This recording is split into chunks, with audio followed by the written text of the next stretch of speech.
Yo guys, I'm HP, this is Dr. Pink, and today's topic is jazz guitar 2-5-1 basic exercises. Sounds really complicated, but in fact it's a really basic and essential exercise we all need to do when you want to go into jazz guitar. Before we get started, make sure to subscribe to my channel, hit the notification button, and also join the HPCrazy Guitar Academy. So what are we talking about today? I gave a short example.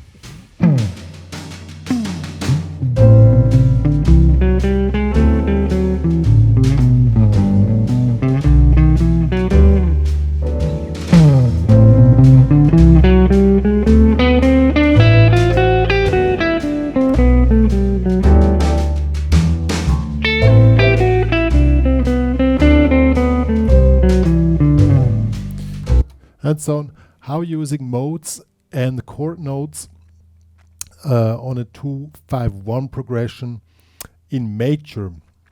So the first thing we need to check out, what is a 2-5-1 progression in a major key. In this case we are in G major, so 2-5-1 would be A minor 7 to D7 to G major 7, 2 bars. We have 1 bar A minor 7, D 1 bar D7, and 2 bars G major 7. This will be a classic 2-5-1 progression. There are other progressions or forms also possible, but for a basic exercise this works fine because you have a lot of time to think about the chords and the modes and stuff. And so, good. How do we start with this whole thing?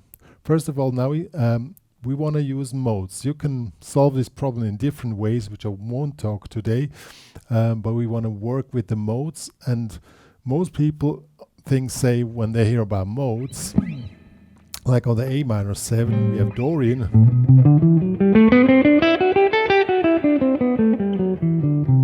on D7 we have Mixolydian,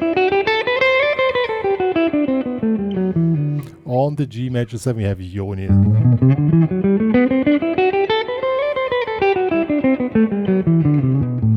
So these will be the modes, and most people then say, what's the deal?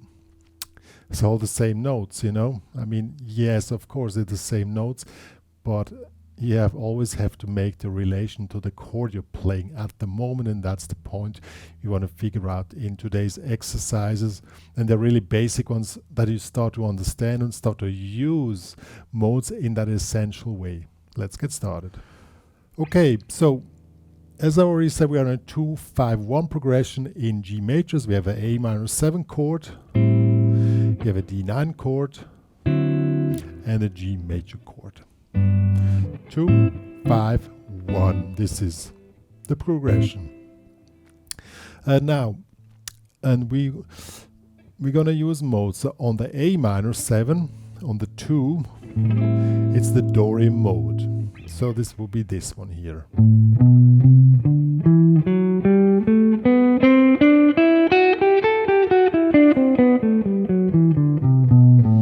That's A Dorian. Of course, it's some people say it's G major starting on the A, but we want to know where the root note is, where the triad is, and where the fifth is, because that's what we want to work on. Because these are the chord notes. We have the root, so 1, 2, flat 3. Here's the third, 4. Here's the 5, 5, 6, flat 7, 1, 2, flat 3, 4. 5, 6, flat 7, 1. So you need to learn the modes as a row of intervals in relation to the chord which is referring to the mode. That's the main thing you do in modes. So we have the root, the third, and the fifth. Same on D. D makes same notes, but it's starting here. I'm playing from root note to root note 2 octaves.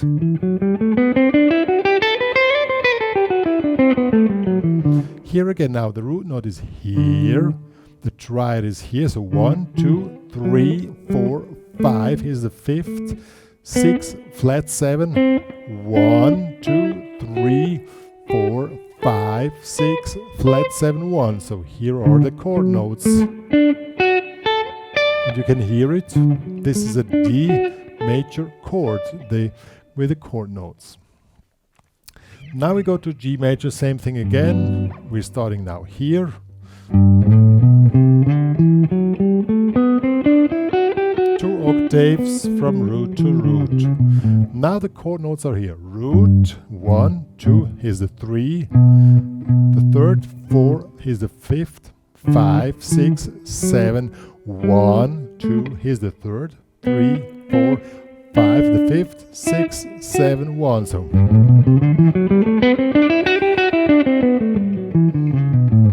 So now you learned where you find the chord notes of each chord related to the mode we're working in. Now how do we do this now in the practical use? You can start with a simple exercise, and this tutorial is about the basics exercises. You just play the mode from the root, for the third and from the fifth. From the root is of course the easiest one, so I can take this backing track here. Let me first show slowly. Here we start from the root, so it goes from root to root. Now it goes to D, to the root of D. Now to the root of G. 2 bars, we can start again, make 2 octaves, or go back down.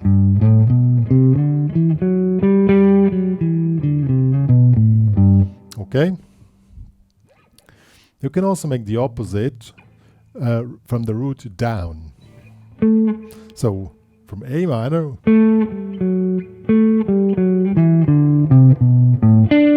D, G,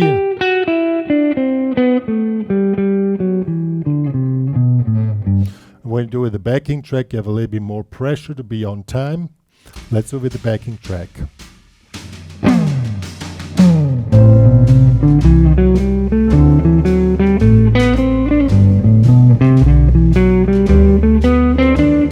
Down, down.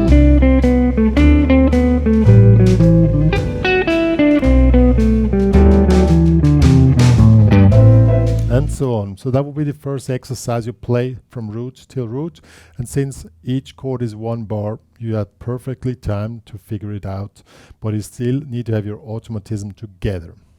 So the root was easy. Now we go to the triad, so the third. So in A would be here, from third till third. Here from third to third on the D,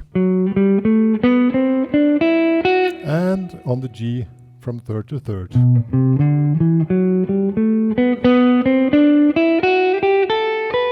Or the opposite, you can do make down.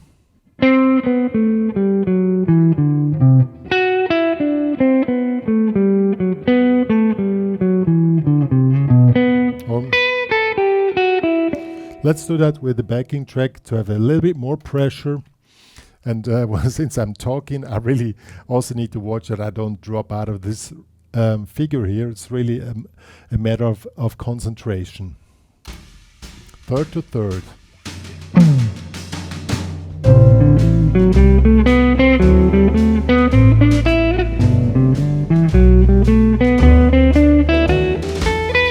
Down.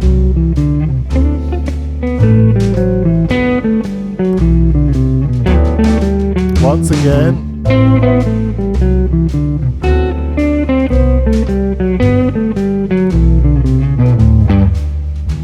You see, I also, because I was talking, I fell out of concentration. Really need to figure it out and build these automatisms that you automatically see and hear those chord notes. Now we do the fifth, and same thing from the fifth on. So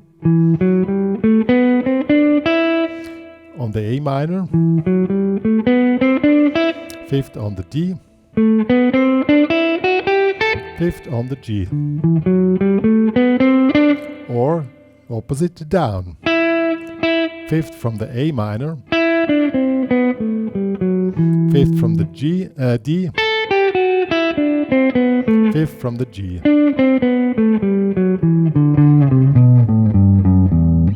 It doesn't resolve till down. Let's do that with the backing track. 1, 2, 3.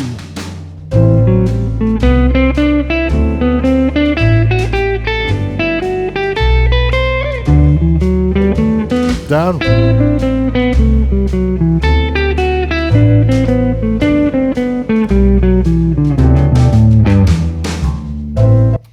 Even it's really the backing track is slow, is only 120 BPM. It's quite a challenge. Even I mean, I didn't do this exercise for quite a while, so it's still a challenge if you don't if you haven't practiced it or have it like fluently. Okay, now of course nobody will play the stuff like this. Now we come into more musical approach of these exercises. It's always one up, one down. So how does this work? We start here. We start on the root. And now we will see. Now we would want to go down, but this note here is not a chord note of the D. So here we have a problem. Either we jump or repeat one note, but that's not really nice.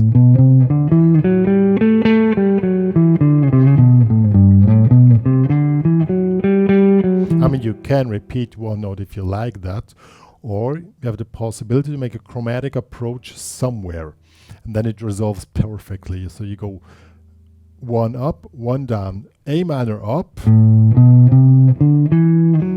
chromatic approach to the fifth of the D.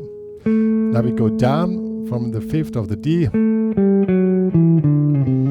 and now we go up again. Now we need a chromatic approach here as well. We do it here and go back down. So the whole thing is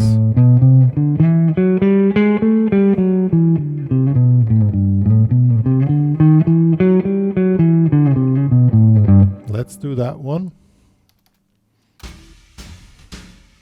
1, 2, 3.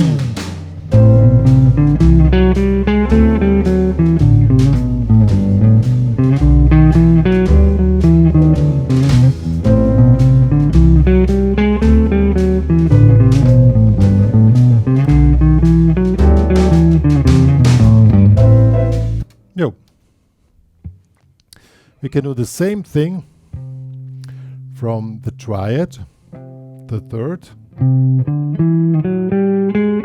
Again, here it doesn't resolve perfectly. So we need to add this approach note that we come to a chord note of the D. So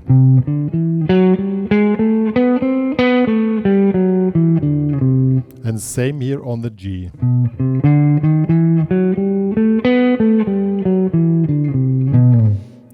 And it's when you go up, you have to do this chromatic approach. So let's do this. 1, 2, 3.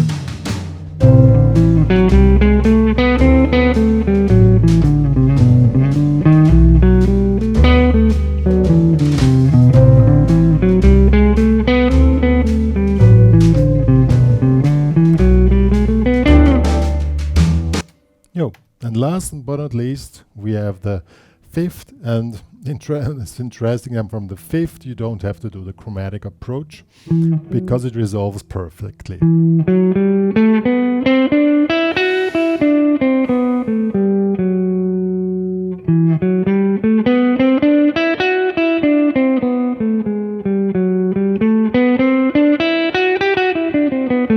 Yo, so let's do this one here. 1, 2, 3, 4.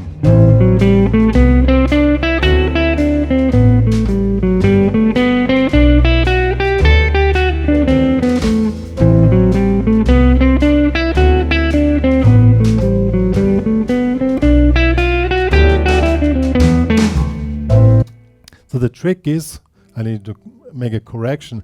When you start on the 5th, there is no chromatic approach needed, but on the root, on the 3rd, is one needed.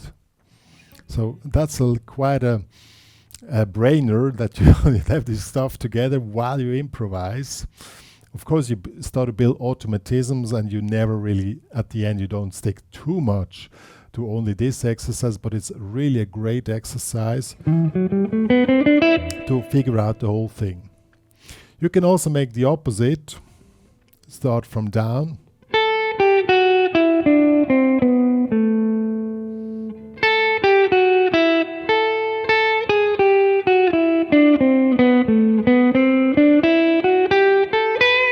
And again, you have to do a chromatic approach. That one doesn't really lie nicely.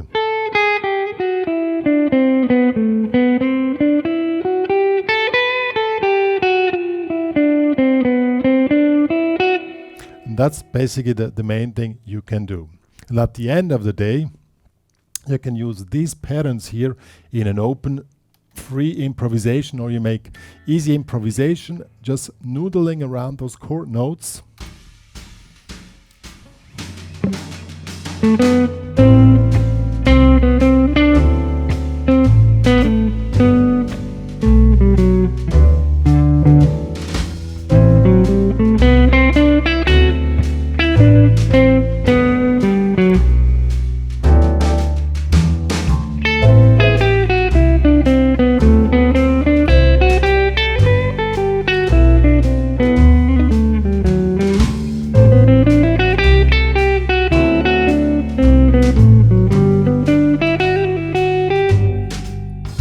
No, you saw you can use those exercises to work it out and play freely, and you have a control where inside the grid of the notes you're moving with the chords which are moving on. Yo guys, that was Jazz Guitar 251 basic exercises. I know it's not really, I remember myself when I studied music at university, when they came up with these exercises. It was not a pleasant experience for me first, because I want to play. I don't want to do stupid exercises. But these exercises, even they're simple, don't underestimate these exercises, because they help you a lot if you do them really in a good manner, and don't only start on the root, also start on the 3rd and on the 5th, and make your automatism, build up your automatisms, because they will help you a lot. When you see a figure 251, you see the whole figure, and then you have a whole matter of automatism which just work, and they keep you creative.